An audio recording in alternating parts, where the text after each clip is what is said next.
மோசே கர்த்தரை நோக்கி, என் தேவனே அவளை குணமாக்கும் என்று கெஞ்சினான்.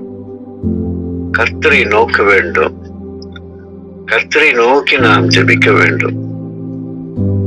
என் தேவனே என்று சொல்லி தன் தேவனை, அவர் எவ்வளவு ஐக்கியப்பட்டிருந்தால் என் தேவனே என்று சொல்வார். அவருடைய தேவனை பார்த்து தன் சகோதரிக்காக குணமாக்க வேண்டும் என்று கெஞ்சுகிறார். ஜெபம் என்பது அதுதான். ஆண்டவருடைய சமூகத்துல நாம் மற்றவர்களுக்காக கெஞ்ச வேண்டும். அவர்களுக்காக பரிந்து பேச வேண்டும். பாரத்தோடு ஆண்டவரிடத்துல நாம் ஜெபிக்க வேண்டும் என்றால் அந்த பாசத்தோடு அவரிடத்துல நாம் கேட்க வேண்டும். எப்படி கேட்கிறார் என்றால் கெஞ்சுகிறார். அதை மோசே கெஞ்சினதும் அவரை நோக்கி பார்த்ததும் அவர் ஜெபிக்கிற விதத்தை பார்த்து ஆண்டவர் அவருடைய ஜெபத்துக்கு பதில் கொடுத்தார். அருமையான தேவ பிள்ளைகளே, அவருடைய ஜெபம் பெரியது. அவருடைய ஜெபம் ஏராளமான காரியங்களுக்காக அவர் ஜெபித்தார். ஆனால் இந்த கால வேளையில அவருடைய ஜெபத்துல ஒரு 7 குறிப்பை உங்களுக்கு முன்பாக சொல்லுகிறேன். அவர் பார்வோனுக்காக ஜெபித்தார். அவர் இஸ்ரவேல் ஜனங்களுக்காக ஜெபித்தார். விக்கிரகத்துல விழுந்து போன ஜனங்களுக்காகவும் அவர் ஜெபித்தார். ஆரோனுக்காகவும் ஜெபித்தார். ஒரு புருஷனை ஏற்படுத்துவதற்காகவும் ஜெபித்தார். மோசே மிரியாமுக்காகவும் ஜெபித்தார். மோசே கானானை காண்பிக்கும்படியாக ஜெபித்தார். இந்த 7 விதமான ஜெபத்தில நாம் கற்றுக்கொள்கிறது என்ன என்பதை கவனிப்போமா? அல்லேலூயா. கவனமா இருக்கீங்களா? பார்வோனுக்காக ஏன் ஜெபித்தார் என்றால், பார்வோனுடைய இருதயம் கடினமாயிருந்தது. பார்வோனுடைய கடினமான இருதயம் கொண்டவனா இருக்கிறதுனால அவனுக்காக அவர் ஜெபிக்கிறார். இருதயம் கடினமாய் இருக்கிறது பயங்கரமான பொல்லாப்பை கொண்டு வரும். அது பொல்லாத இருதயமாய் மாறிவிடும். கடினமான இருதயமாய் மாறிவிடும். புத்தி மந்தமாக்கும். வஞ்சனையான நிலையில கொண்டு வந்துவிடும். ஆகையாலே அது பெரிய மரணத்தை கொண்டு வந்துவிடும். ஆகையாலே இருதயம் கடினப்படக்கூடாது. அதற்காகவே அவன் இஸ்ரவேல் ஜனங்களை அனுப்பாமல் தடை பண்ணுவதற்காக மட்டுமல்ல, அந்த ஆத்துமா கடினப்பட்டு போகக்கூடாது என்று பார்வோனுக்காக அவர் ஜெபிக்கிற ஜெபம். இருதயம் கடினத்தினாலே ஒருவர் தீங்கில விழுந்து விடுகிறான் தெரியுமா? நீதிமொழிகள் 28ஆம் அதிகாரம் 14ஆம் வசனம். நீதிமொழிகள் 28:14.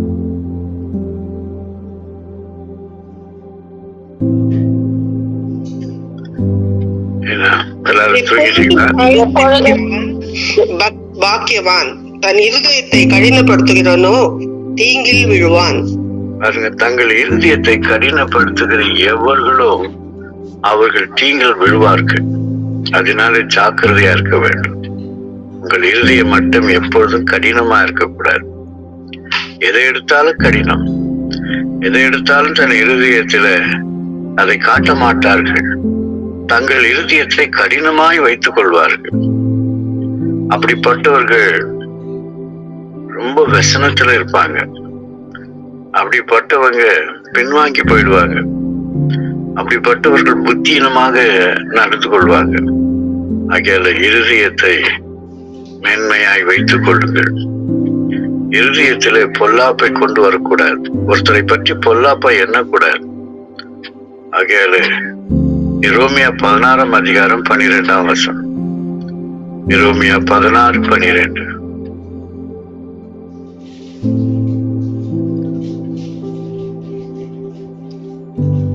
Jeremiah 16 chapter 12th word. நீங்கள் உங்கள் பிதாக்களை பார்க்கிலும் அதிக கேடாக நடந்தீர்களே. இதோ உங்களில் ஒவ்வொருவரும் என் சொல்லை கேளாதபடி உங்கள் பொல்லாத இருதய கடினத்தின்படி நடக்கிறீர்கள். பாத்தீங்கன்னா, பொல்லாத இருதயம் கடினத்தின்படி நம்ம நடக்கவே கூடாது. ஆனால் அன்பானவர்களே, அப்படிப்பட்ட இருதயமா இருந்தால் கர்த்தரிடத்தில் ஒப்பு கொடுங்க. உங்கள் இருதயம் கலங்கக்கூடாது, உங்கள் இருதயம் இருமாப்படையக்கூடாது, உங்கள் இருதயம் பொல்லாப்பினால் நிறையக்கூடாது.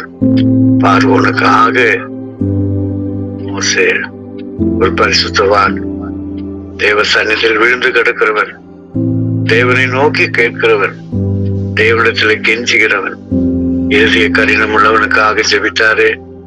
என் அன்பு சகோதரனே, அன்பு சகோதரியே, நீ இந்த வெள்ளிக்கிழமை அன்று ஒரு சமூகத்திலே நீ வந்து கடினமுள்ள இருதயம் உள்ளவர்களுக்காக ஜெபிப்பாயா?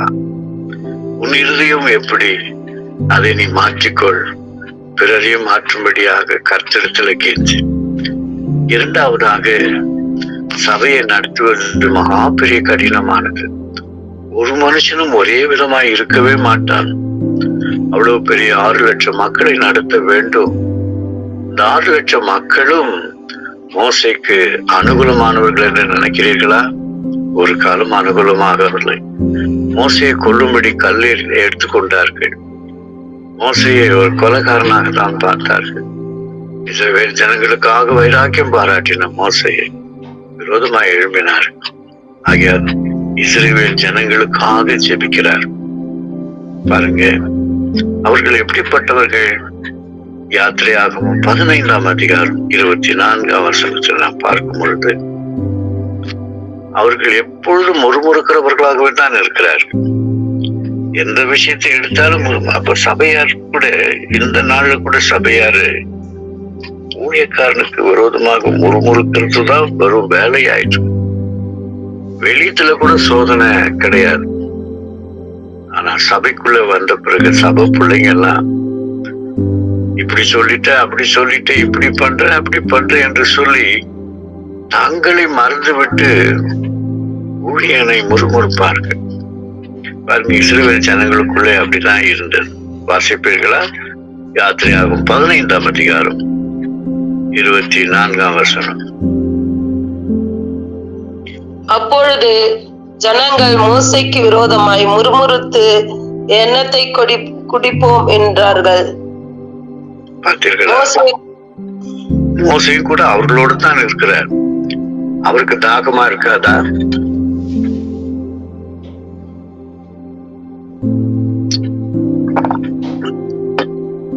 அவர்களோடு கூட இருந்து வழி நடத்தும் போது இவர்கள் தனிப்பட்ட முறையில, எங்களுக்கு தனி கூட கிடைக்கலையா, வனாந்தத்துல கொண்டாந்து இருக்கிற, எகிப்திலேயே செத்தா கூட பரவாயில்ல, நீங்க வனாந்தத்துல சாகடிக்க கொண்டாந்தியா? பார்த்தீர்களா? கர்த்தர் சொன்னபடி நடந்த ஒரு பக்தன் தன் ஜனங்களை ஆண்டவருடைய வழியில நடத்த வேண்டும் என்று சொல்லி பிரயாசப்பட்டவர். அவர் அரண்மனையில செல்ல பிள்ளையாய் வளர்ந்தவர். பார்வோனின் குமாரன் என்று சொல்வதை கூட வெறுத்துவிட்டு ராஜகுமாரன் என்று சொல்வதை விட்டுவிட்டு இவர்களுக்காக வனாந்திரத்துல வந்தார். இவர்களுக்காகவே அவர் தன் ஜீவனை கொடுக்க வந்தவரை பார்த்து அப்படி முறுமுறுக்கிறார்கள். ஊழியக்காரன் சாதாரணமாக அல்ல, தன் வாழ்க்கையில எதையும் முக்கியத்துவப்படுத்த மாட்டார்கள். பிள்ளைகள் அல்லவா? அதாவது வாரத்துக்கு ஒரு தடவை தான் நீ எங்க வருவ. அது வரைக்கும் ஒரு தாய் போல, ஒரு தகவல் போல காத்திருப்பார். உங்கள் முகத்தை பார்ப்பதற்காகவே காத்திருப்பார். தேவ சமூகத்துல உங்களுக்காக விண்ணப்பிப்பார். உங்களுக்காக பாடுபடுகிற ஊழியக்காரனை நீ முறுமுறுத்தினால் அது சாபமாய் மாறும். இஸ்ரவேல் ஜனங்கள் வனாந்திரத்திலே அழிந்தார்கள் தெரியுமா? அடுத்த சந்ததி தான் கானானுக்குள் பிரவேசம். ஆகையாலே உங்களுக்காக உங்கள் இருதயத்துக்கு ஏற்ற மெய்ப்பனை கொடுத்திருக்கிற ஊழியக்காரனை மனநோக வைக்க கூடாது. அவர்கள் அப்போது கூட உங்களுக்காகத்தான் ஜெபிப்பார்கள், உங்களுக்காக. ஆகையாலே முறுமுறுக்கிறது எவ்வளவு பெரிய பாவம் தெரியுமா? நீ முறுமுறுக்கிறதை ஆண்டவர் ஏனோதான் இருப்பாரா? தன் ஊழியக்காரனுக்கு விரோதமாய் முறுமுறுத்தான், தேவனுக்கு விரோதமாய் முறுமுறுத்தான், சபைக்கு விரோதமாய் முறுமுறுத்தான், கர்த்தர் அதை கவனிக்கிறார். பாருங்க, யாத்திரையாகும் அதே அடுத்த அதிகாரம் 16ஆம் அதிகாரம் 9ஆம் வசனம். Exodus 16 chapter 9th word. அப்பொழுது மோசே ஆரோனை பார்த்து, நீ இஸ்ரவேல் புத்திரராகிய சபையார் எல்லோரையும் நோக்கி கர்த்தருடைய சன்னதியில் சேருங்கள், அவர் உங்கள் முறுமுறுப்புகளை கேட்டார் என்று சொல் என்றார். கர்த்தர் முறுமுறுப்புகளை கேட்டார், அதை தெரியப்படுத்தும்படியாக சொல்லுகிறார். கர்த்தரை கேட்டார் முறுமுறுப்பு என்ன. அதே போல ஆண்டவர் அன்பான தேவ பிள்ளைகளே, நாம் முறுமுறுக்க வரக்கூடாது, குறை சொல்ல வரக்கூடாது. ஆண்டவருடைய சன்னிதானத்துல கர்த்தருடைய தாசன் சொல்லுகிறதுக்கு முதல் கீழ்ப்படி வேண்டும். அநேகர் சபைக்கு வருகிறார்கள், தாங்கள் சொல்லுகிறதை அங்கு செயல்பட வேண்டும், அப்போதுதான் முகம் மலரும். ஆனால் தேவ ஊழியக்காரர் சொல்லுகிறார் என்றால் அது எப்படி? நாங்களும் ஊழியக்காரர் அல்லவா, எங்களுக்கும் ஒரு பாரம் இருக்கிறது அல்லவா, நாங்களும் செய்ய வேண்டும் அல்லவா? யார் வேண்டாம் என்று சொல்றது? செய்யுங்கள். எங்கே செய்ய வேண்டும், எப்படி செய்ய வேண்டும், அது தேவனிடத்தில் கேட்டு செய்யுங்கள். உங்களுக்காக தான் ஊழியக்காரனாக தேவன் வைத்திருக்கிறார், உங்களுக்கு வேலை செய்யும்படியாக வைத்திருக்கிறார். அதை உபயோகப்படுத்த வேண்டும். ஏர்போர்ட்ல போனீங்கன்னா சரி, எங்க முக்கியமான போனீங்கன்னா ஒரு டஸ்ட் பாக்ஸ் இருக்கும், யூஸ் மீன் இருக்கும், அதுல அங்கதான் போடணும். மற்ற இடத்துல போட்டீங்கன்னா குற்றவாளி ஆவார். ஊழியக்காரத்துல தான் கொண்டு வர வேண்டும். உங்களுக்காக எல்லாவற்றையும் வாங்கிக் கொள்கிறவன் அவன். ஆகையாலே அவர்கள் மேல் முறுமுறுக்காதீர்கள், கர்த்தர் கவனிக்கிறார். அடுத்த 3வது அவருடைய ஜெபத்துக்கு நாம் கடந்து போவோம். விக்கிரகத்துல விழுந்து போன ஜனங்களுக்காக அவர் ஜெபிக்கிறார். விக்கிரகங்களை வணங்கி போகிறவர்கள் யார் தெரியுமா? பின்மாற்றக்காரர்கள் தான், தேவனுடைய ஆவியை இழந்தவர்கள் தான், கர்த்தரை விட்டு பின்மாற்றம் உள்ளவர்கள் தான் விக்கிரகங்களுக்கு அடிமையாவார்கள். என்னாகமும் 32ஆம் அதிகாரம் 15ஆம் வசனம். Numbers 33 and 15. என்னாகமும் 32:15. நீங்கள் அவரை விட்டு பின்வாங்கினால் அவர் இன்னும் அவர்களை வனாந்தரத்தில் இருக்க பண்ணுவார், இப்படி நீங்கள் இந்த ஜனங்களை எல்லாம் அழிய பண்ணுவீர்கள் என்றான். பார்த்தீர்களா? பின்மாற்றம் இல்லாமல் அழிவுக்கு ஏற்படும். நம்முடைய பயணம் சீக்கிரத்தில் போய் கானானை அடைய வேண்டும். ஆனால் வனாந்தரத்திலே சுத்தி கொண்டிருக்கிறார்கள். ஏனென்றால் எந்தெந்த மக்களினிடத்திலே படுகிறார்களோ அந்தந்த மக்களுடைய பழக்க வழக்கத்தின்படி தன்னை மாற்றிக் கொள்வது. நான் யார் தெரியுமா? நான் பிராமணர். நான் யார் தெரியுமா? நான் ஞாயிறு.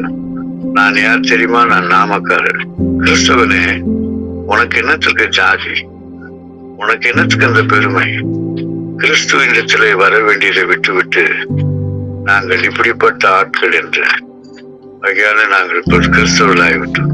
தாழ்ந்து விட்டியா? ஆகையால அல்ல. எப்பொழுது உனக்கு ஜாதி இருக்கிறதோ அன்றையே நீ பின்மாற்றக்காரியா இருக்கிறாய் என்று அர்த்தம். உன்னுடைய வாழ்க்கையில் அப்படி இருக்கக்கூடாது. உன் இறுதியும் பின்வாங்க போகாதபடி எச்சரிக்கையார். உபாகம் 17:17 Deuteronomy 17 chapter 17 நீங்கள் பார்த்தினால் பின்மாற்றக்காரர்களை குறித்து எழுதப்படுகிறது. உபாகம் 17:17. அவன் இருதயம் பின்வாங்கி போகாதபடி அவன் அநேக ஸ்திரீகளை படைக்க வேண்டாம். வெள்ளியும் பொன்னும் உனக்கு மிகுதியாய் பெருக பண்ணவும் வேண்டாம். பாருங்க, இருக்கணும் தான், பொருள் இருக்கணும் தான், ஆனா அதிலேயே மிகுதியாக்க கூடாது. குதிரைக்கு கால சங்கிலி கட்டின மாதிரி, யானைக்கு கழுத்துல சங்கிலி கட்டின மாதிரி மனுஷனாகி நீங்க மிகுதி போடுறதுனால அழகு உண்டாகாது, அது ஆசீர்வாதமாக இருக்காது. அது உயிருக்கே ஆபத்தாகும். ஆகையால இருக்கணும், பொருட்களை அளவு இருக்கணும். சில வீடுகளில உபயோகப்படுத்துகிற பொருளே இருக்காது, ஆனா மற்ற பொருட்கள் எல்லாம் இருக்கும், ஆனா அவங்களால உபயோகப்படுத்த முடியாது. வஸ்திரங்கள் எல்லாம் இருக்கும், சரியாக உடுத்தி கொள்ள கூட முடியாது. முடியல பிரதர், இப்பதான் வெயிட் எல்லாம் தூக்க முடியல, வெயிட் எல்லாம் நான் கட்டிக்க முடியல. அப்ப என்னத்துக்கு அந்த கபோர்ட் நிறைய இருக்கிறது, அப்போ என்னத்துக்கு வீட்டு நிறைய வச்சிட்டு இருக்கிறது, ஒண்ணுமே கொடுத்த மாட்டாங்க. அதுதான் அப்படி இருக்கிறவங்க கர்த்தரத்தை சேவிக்க மாட்டாங்க. தன்னுடைய பண்ட பாத்திரங்களை கழுவி கொண்டிருக்கவும், தங்கள் துணிகளை துவைச்சு கொண்டிருக்கவோ, தங்களுடைய ஆகாரத்தை உட்கொள்ளவே தங்கள் வாழ்க்கையா இருக்கும். அது பின்மாற்ற வாழ்க்கை, அது கர்த்தரத்துல சேரவே சேராது. ஆகையால் அன்பானவர்களே, அதுவும் ஒரு விக்கிரம் தான். ஆகையால பொருட்களை சேர்க்க வேண்டாம் என்று சொல்லவில்லை, வேண்டும், ஆனால் மிஞ்சினதா இருக்க வேண்டாம். 2 பேர் இருப்பாங்க புருஷன் பொண்டாட்டி, ஆனா ஒரு சத்திரக்காரனை போல வீட்டுல அடுக்கி வச்சிருப்பாங்க. அது விக்கிரகத்துக்கு அர்த்தம் அப்படி வேண்டாம். உங்களுக்கு தேவையானதை தேவன் சந்திக்கும்படியாக காத்திருங்கள். 4வது ஜெபம். ஆரோனுக்காக ஜெபித்தார். ஏன் ஆரோனுக்காக ஜெபித்தார்? ஒரு ஊழியக்காரன் கர்த்தரை தான் பிரியப்படுத்த வேண்டும். கர்த்தரை பிரியப்படுத்துவதை விட்டு மனுஷரை பிரியப்படுத்துவதற்கு காரணம் என்ன தெரியுமா? இவர்கள் நம்மை ஏவலன் பண்ணுகிறார்கள், இவர்கள் நம்மை விட்டு போய்விடுவார்கள், இவர்களை எல்லாம், இந்த விசுவாசிகள் எல்லாம் நாம் சந்தோஷப்படுத்தினால்தான் நம்மோடு இருப்பார்கள். ஆகையாலே அவர்களை நாம் கோபப்படுத்தக்கூடாது. ஏனென்றால் மிதமின்றி அவர்கள் காணிக்கை கொடுக்கிறார்கள், அவர்கள் தசம்பாகம் கொடுக்கிறார்கள், அவர்களை நாம் பிரியப்படுத்த வேண்டும் அல்லவா? அந்த மாதிரிதான் ஆரோன் என்ன செய்தான்?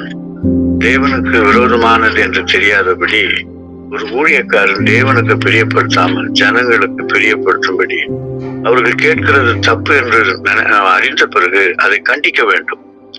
அது நான் விக்கிரகத்தை தேவன் விரும்பவில்லை, நான் எப்படி செய்ய முடியும்? நான் தேவனுக்கு ஆசாரியானா இல்ல விக்கிரகத்துக்கு பூசாரியா நான் என்று அவன் சொல்ல வேண்டும். நான் சொல்ல பாருங்க, என்ன செய்யலாம்? ஜனங்களை சந்தோஷப்படுத்த, பிரியப்படுத்த அவன் செய்த காரியம். யாத்திரையாகமும் 32ஆம் அதிகாரம் 1-4 வரைக்கும் நம்ம பார்க்கும்போது அது உங்களுக்கு தெரியும். அது இருக்கட்டும். சங்கீதம் 5ஆம் சங்கீதம் 4ஆம் வசனத்தை வாசிங்க. சங்கீதம் Psalm 5th chapter 4th word. நீர் துன்மார்க்கத்தில் பிரியப்படுகிற தேவன் அல்ல, தீமை உம்மிடத்தில் சேர்வதில்லை. பாருங்க, தேவன் துன்மார்க்கத்துல பிரியப்படுகிற தேவன் அல்ல.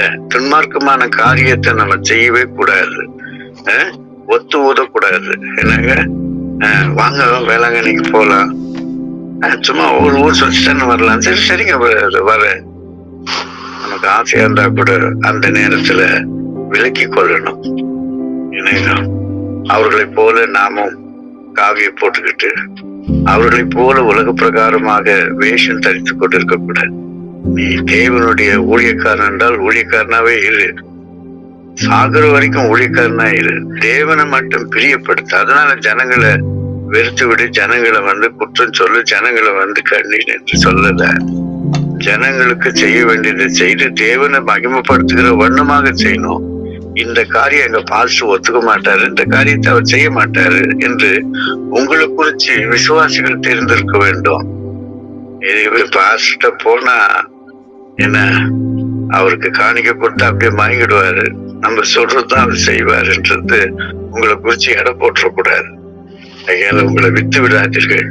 அதற்காக தான் என்ன பண்ணுகிறார்? ஆரோனுக்காக கர்த்தர் தேவனிடத்துல ஜெபிக்கிறார். மீரியாமை அடித்த கர்த்தர் ஆரோனை அடிக்கவில்லை. காரணம் என்ன? மோசையின் ஜெபம் அப்படிப்பட்டதாயிருந்தது. ஊழியக்காரனுக்காக அவர் ஜெபித்தார். இன்றைக்கு அன்பான தேவ பிள்ளைகளை ஊழியக்காரர்கள் தவறிவிடக்கூடாது. உன்னுடைய ஊழியக்காரன் தவறிவிடக்கூடாது. உன்னுடைய ஊழியக்காரன் நீதிமானா இருக்கிறது மட்டுமல்ல, பரிசுத்தமானா இருக்க வேண்டும். அவனுக்காக ஒரு நாளாவது ஜெபித்திருக்கிறாயா? உன் ஊழியக்காரனுக்காக பாரத்தோடு ஜெபித்திருக்கிறாயா? உன் ஊழியக்காரன் உனக்கு உதவியா இருக்க வேண்டும் என்று ஜெபித்திருக்கிறாயா? தேசத்துக்கே ஆசீர்வாதமா இந்த ஊழியக்காரன் காணப்பட வேண்டும். என்னுடைய ஊழியக்காரருடைய கண்களை திறந்துள்ளோம் அப்பா. என்னுடைய ஊழியக்காரன் உங்களுடைய சமூகத்துல காணப்பட வேண்டும் ஆண்டவரே. இழிவான ஆதாயத்துக்கு இச்சித்து போகக்கூடாது. என் ஊழியக்காரர் என்றுக்கும் உடைய சமூகத்தில் இருக்க வேண்டும்.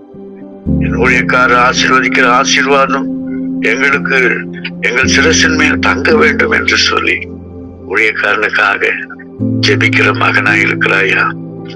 அவர் பார்வோனுக்காக ஜெபித்தார், இஸ்ரவேலுக்காக ஜெபித்தார், விழுந்து போன ஜனங்களுக்காக ஜெபித்தார், ஊழியக்காரனாகிய ஆரோனுக்காக ஜெபித்தார். அது மட்டுமல்ல, சிறந்த ஊழியக்காரன் இன்னொரு ஊழியக்காரனை ஏற்படுத்துவார். அவன் தான் மட்டும் இருக்க வேண்டும் என்று எண்ணவே மாட்டான். அப்படித்தான் தனக்கு அடுத்தவன் யார் என்று சொல்லி மோசே ஒருவனை ஏற்படுத்துகிறார். அவனுக்காக ஜெபிக்கிறார். அவன் ஜனங்களை வழிநடத்த வேண்டும் அல்லவா? அந்த ஜனங்கள் தேவனுடைய ஜனம் அல்லவா? தேவனுடைய பரிசுத்த சந்ததி அல்லவா? அவர்களை வழிநடத்த வேண்டிய விதம் எப்படி இருக்கிறது என்று சொல்லி தனக்கு அடுத்தவனை நியமிக்கிற ஒரு பழக்கம் மோசைக்கு இருந்தது. இன்றைக்கு மைக்கு கூட ஒருத்தவன் கையில கொடுக்கறது இல்லை. ஒருத்தன் அதிகமா பாட்டு பாடினா அவன் மேல எரிச்சல் அடையிறது. ஒருத்தர் ஜெபம் பண்ணிட்டா இவன் நீண்ட ஜெபம் பண்றான்னு அதுல ஒரு குற்றப்படுத்துறது. யாருக்குமே ஒரு வாய்ப்பு கொடுக்கறது இல்லை. தானே ஊழியக்காரன் என்று சொல்லி நின்று கொண்டிருக்கிற அநேக சபைகளை நான் பார்த்திருக்கிறேன். அநேக யாருக்குமே வாய்ப்பினை கொடுப்பதில்லை. தாங்கள் மட்டுமாய் அது ஒரு விக்கிரகம், அப்படி இருக்கக்கூடாது. ஆனால் யோசுவா தேவனுடைய மோசே தேவனுடைய நாமத்தினாலே யோசுவாவை நியமிக்கிறார். Deuteronomy 31 chapter 7th word. உபாகம் 31:7.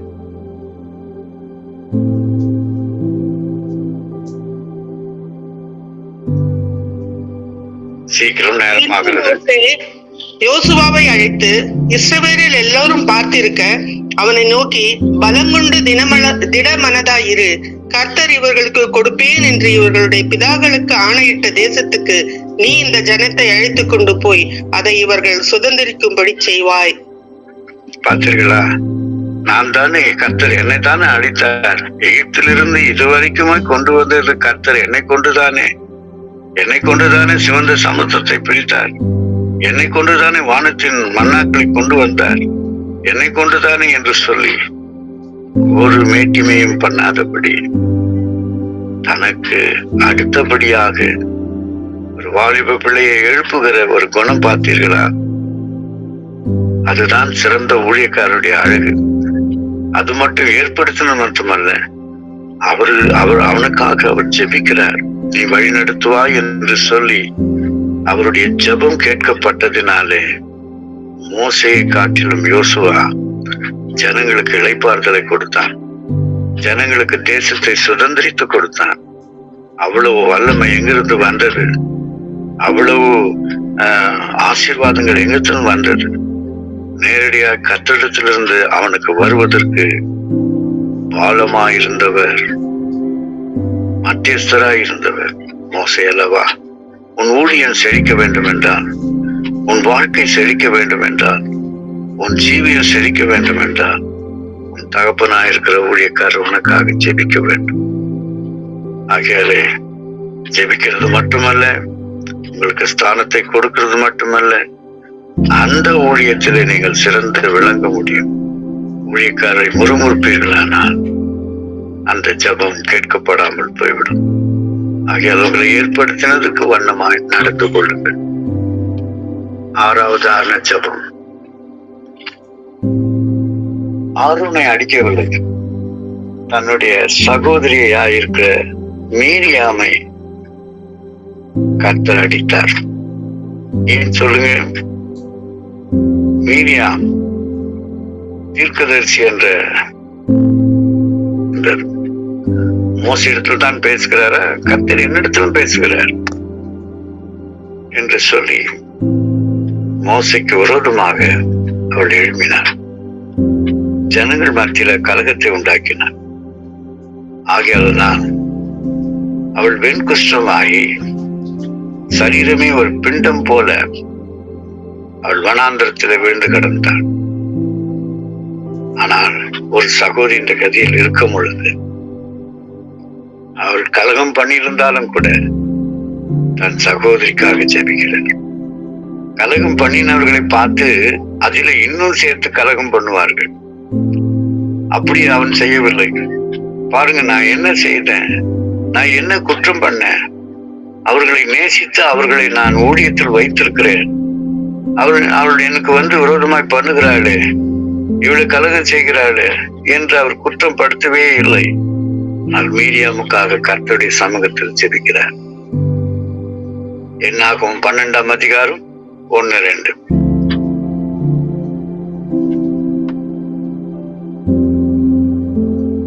எத்தியோப்பியா தேசத்து ஸ்திரீயை மோசே விவாகம் பண்ணியிருந்தபடியினால் மிரியாமும் ஆரோனும் அவன் விவாகம் பண்ணின எத்தியோப்பியா தேசத்து ஸ்திரீயின் நிமித்தம் அவனுக்கு விரோதமாய் பேசி, கர்த்தர் மோசையை கொண்டு மாத்திரம் பேசினாரோ, எங்களை கொண்டும் அவர் பேசினது இல்லையோ என்றார்கள். கர்த்தர் அதை கேட்டார். பாருங்க, எது பாயிண்ட் கிடைக்குமோன்னு பார்த்து நிற்பாங்க. ஏதோ ஒரு எகிப்தின் பெண்ணை அவர் திருமணம் செய்ய வேண்டியதா இருந்தது. அவர் திருமணம் செய்து கொண்டார். அவருடைய வாலிப நாட்கள் அவர் திருமணம் செய்தார்.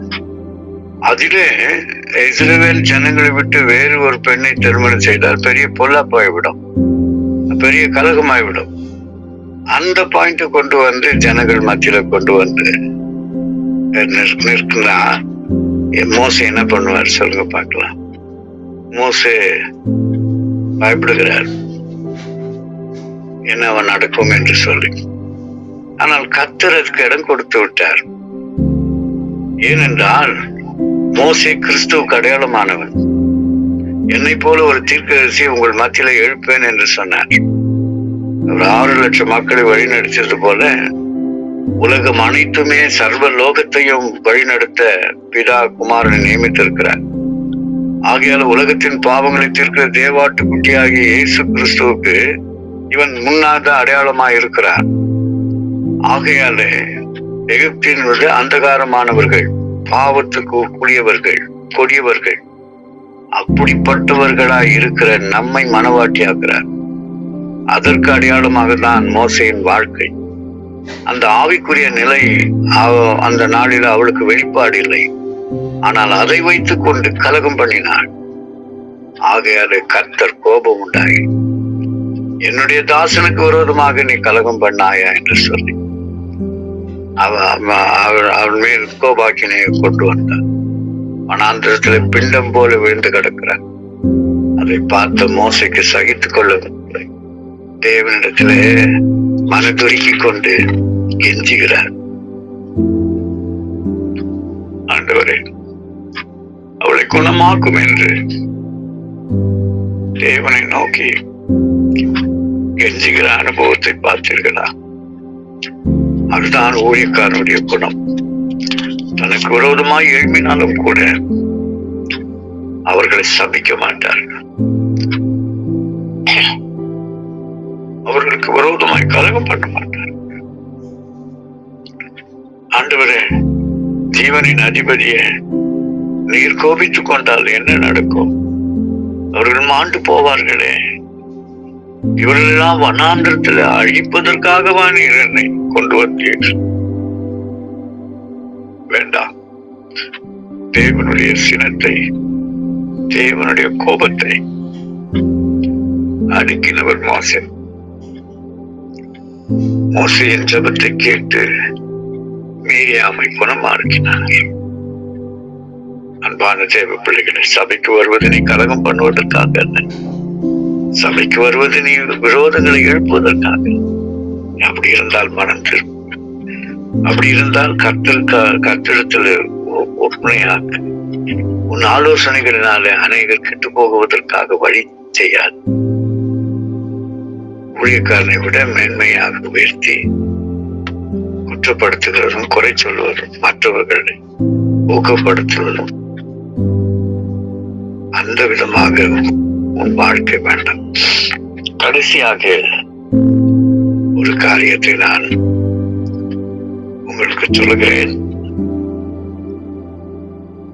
தனக்காகவும் அவர் ஜெபிக்கிறார். ஒரு சிறிய தவறை மோசே செய்தார். மோசையும் கூட ஒரு கோபக்காரன் தான். ஆனால் தேவன் அவன் சாந்தம் உள்ளவன் என்றுதான் சொல்லுகிறார். மோசே கோபத்தினாலே ஒரு எகிப்தினை கொன்று போட்டான். மோசே கோபத்தினாலே கண்மலையில் பேசும் பொழுது கண்மலையை அடித்தான். ஆனாலும் அவருடைய ஊழியக்காரனை அவர் என்ன சொல்லுகிறார்? என்னுடைய வீட்டில் எங்கும் உண்மை உள்ளவன், மோசையை போல சாந்த குணம் யாராவது உண்டா என்று சொல்லுகிறார். அந்த கோபக்காரன் கர்த்தரிடத்தில் வரும்பொழுது கர்த்தருடைய சுவாபம் அவனுக்குள் வந்து விடுகிறது. ஆகையாலே அவன் தேவனுடைய அன்பில அனுபவத்துல வர வர அவன் கோபம் பறந்து போனது. ஆனாலும் நீ கானானுக்குள் பிரவேசிப்பதில்லை என்று சொன்னதுனாலே அந்த கானானுக்கு நான் பிரவேசிக்காவிட்டால் அந்த கானானை என் கண்களுக்கு காண்பிக்கலாம் ஆண்டவரே, நான் கானானை பார்க்க வேண்டும் என்று சொன்னார். அப்போது கர்த்தர் அவனுக்கு பாருங்க, எந்த டிவியும் இல்லை, எந்த விதமான ஒரு காரியமும் இல்லை. ஆனால் அப்படியே அவன் கண்ணுக்கு முன்பாக செழுமையான கானானுக்கு ஜனங்கள் போவார்கள் என்று அப்படி காட்டுகிறார். அவருடைய வல்லமை பார்த்தீர்களா? மோசே அதை கண்டு மகிழ்கிறார். உபாகமும் 3ஆம் அதிகாரம் 23ஆம் வசனம். Deuteronomy 3rd chapter 23. அக்காலத்திலே நான் கர்த்தரை நோக்கி, கர்த்தராகிய ஆண்டவரே, நீர் உமது அடியனுக்கு உமது மகத்துவத்தையும் உமது வல்லமையுள்ள கரத்தையும் காண்பிக்க தொடங்கினீர். வானத்திலும் பூமியிலும் உம்முடைய கிரியைகளுக்கும் உம்முடைய வல்லமைகளுக்கும் ஒப்பாக செய்யத்தக்க தேவன் யார்? நான் கடந்து போய் யோர்தானுக்கு அப்புறத்தில் உள்ள அந்த நல்ல தேசத்தையும் அந்த நல்ல மலையையும் லீபனோனையும் பார்க்கும்படி உத்தரவு கொடுத்தருளும் என்று வேண்டிக் கொண்டேன். பார்த்தீர்களா? ஆண்டவர் நீ போவதில்லை என்று சொன்ன உடனே யோனாய் போல கோபப்பட்டுக் கொள்ளவில்லை. மற்ற தீர்க்கதரிசி போல தேவனிடத்திலே கேள்வி கேட்கவில்லை. உடனே ஆண்டவர்கிட்ட பணிந்து கொண்டு அந்த அருமையான தேசத்தை எனக்கு காண்பியோம் என்று ஜெபித்தார். கர்த்தர் அவனை தூக்கி கொண்டு அவன் கண்களுக்கு முன்பாக அந்த தேசத்தை காண்பிக்கும் போது அவன் கண்டு மகிழ்ந்து கர்த்தரை துதித்தார். என் ஜனங்களை கர்த்தர் கொண்டு போகிறார் என்று. ஆனால் அந்த ஜனங்கள் முறுமுறுத்ததுனால அந்த முறுமுறுத்த ஜனங்களில் ஒருத்தன் கூட கானானுக்குள் பிரவேசிக்கவில்லை. அவருடைய பிள்ளைகள் அடுத்த சந்ததி தான் கானானுக்குள் பிரவேசித்தது. இன்றைக்கு அன்பான தேவ பிள்ளைகளே, நீங்கள் தேவனுடைய ராஜ்யத்தில் பிரவேசிப்பதற்கு பரலோக காட்சியை தேவன் இந்த பூமியிலே காணும்படியாக நீங்கள் அவரிடத்துல விண்ணப்பம் பண்ணுங்கள். பரலோக ராஜ்யம் அது உங்களுடையது. நீங்கள் அதை சுதந்திரித்துக் கொள்ள வேண்டும். அன்பான தேவ பிள்ளைகளை, 7 குறிப்பை நான் உங்களுக்கு பிரித்து காண்பித்தேன். அவ்வளவு அளவுக்கு மோசே ஜபமா இருந்தது. அது போல இந்த நேசரின் ஜபத்தில கலந்து கொள்கிற நீ வளவளப்பாக சொன்னதை விட்டு எங்கெங்கே ஓடுவதற்காக உனக்கு பழக்குவதற்கு இந்த நேசரின் ஜபம் அல்ல. எப்படி மோசே ஜெபித்தாரோ, எப்படி கர்த்தராகிய இயேசு கிறிஸ்து ஜெபித்தாரோ, எப்படி அன்னாள் ஜெபித்தாரோ, எப்படி சாபத்தை முறித்தார்களோ, தேவனிடத்துல கேட்க வேண்டியதை கேட்டார்களோ, அப்படி கேட்பீர்களா? கர்த்தர் உங்கள் ஜெபத்தை கேட்பார். அப்படி சமயம் இருந்தால் வாருங்கள். இன்றைக்கு வெள்ளிக்கிழமை சபையிலே வரக்கூடிய பிள்ளைகள் வாருங்கள். ஆங்காங்குள்ள சபைகளில இருக்கிற பிள்ளைகள் உங்கள் சபைக்கு போய் அவர் சன்னிதானத்துல விசுவாசத்தோடு மோசை போல கெஞ்சுங்கள்.